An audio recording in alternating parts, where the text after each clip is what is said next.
Olá pessoal, tudo bem? Tudo certo? Tudo ok por aí? A Bíblia é supostamente falsa e por que tanta gente se incomoda com esse livro que se diz que pode ser falso ou que não condiz com a realidade? É um livro retógrado, antigo, feito por mais de 40 pessoas durante mais de 1000 anos, com várias controvérsias e com interpolações e etc, etc. E por que que as pessoas ainda têm que se incomodar com isso? Os ateus, por exemplo. Bom, é importante saber que quem não é inteligente, é ignorante, precisa conhecer. E quem é inteligente também precisa, né? Vamos ver então um pouquinho sobre a pena de morte lá no tempo, na Idade Média. Houve um papa que considerou ser aceitável punir com a morte na fogueira os hereges. Esse papa foi o Gregório IX.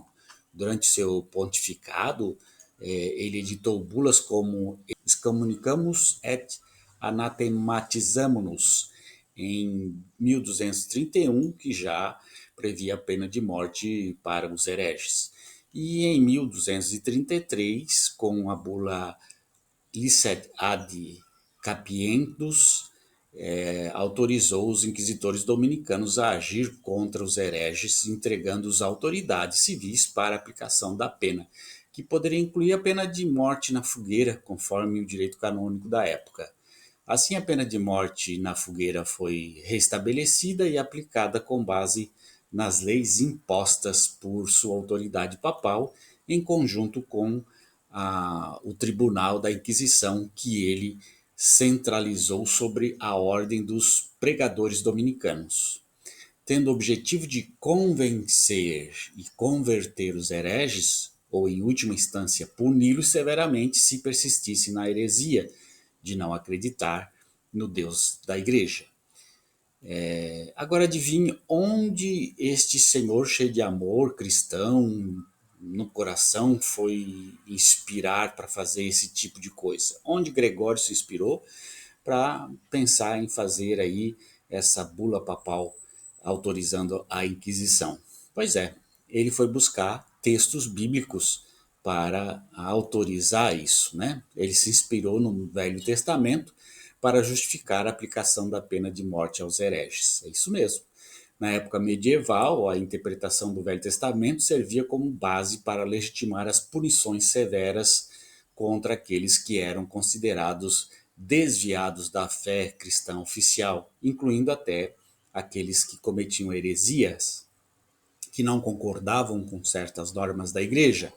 A pena de morte, muitas vezes na forma de queima na fogueira, foi justificada pela igreja com base em preceitos bíblicos do Antigo Testamento que prescrevia punições severas para heresias e desvios religiosos.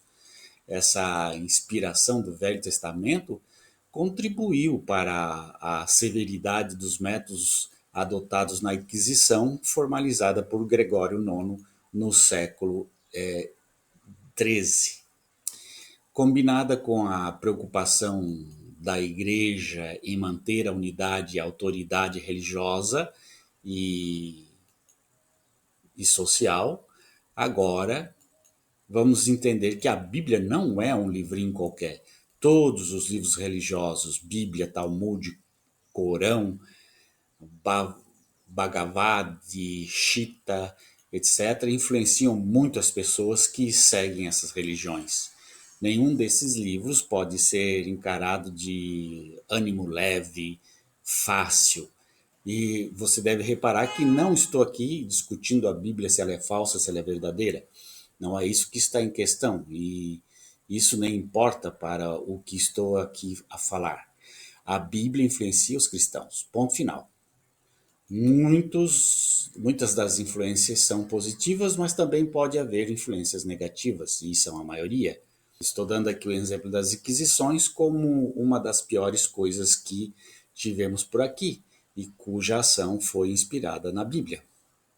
A Bíblia fala de um ser todo-poderoso, onipotente, onipresente, onisciente, que cria o ser humano e e diz que está olhando esse ser humano, tudo o que ele faz, tudo o que ele comete, todos os erros e falhas que ele tem, e esse Deus manda aí uns mandamentos, 10 leis para que sejam cumpridas, e se essas leis não forem cumpridas, ele manda a pessoa para o fogo do inferno, onde vai sofrer queima terrível, dores, ranger de dentes, e etc, etc.